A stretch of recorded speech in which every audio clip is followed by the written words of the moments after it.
How to remove your Bitmoji from Snapchat. Hi guys, welcome to our channel. Let's begin. First of all, open up Snapchat app on your device and make sure to log into your account. Now tap on the profile icon at the top left corner of your screen. From here, you want to tap on the gear icon to open up your settings.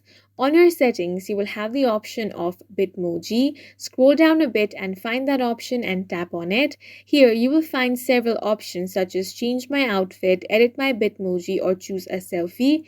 If you only want to edit your Bitmoji, then select either change my outfit or edit my Bitmoji. However, if you want to completely remove your Bitmoji from Snapchat, go ahead and tap on unlink my Bitmoji option. Now, it's going to say if you created your avatar on Snapchat, you will permanently lose your avatar and all fashion items saved in my wardrobe. So if you agree, tap on the remove option over here. Once you do that, as you can see, your Bitmoji has been successfully removed from Snapchat, and that's it for this video. If you found it helpful, please make sure to hit the like button and subscribe for more videos like this.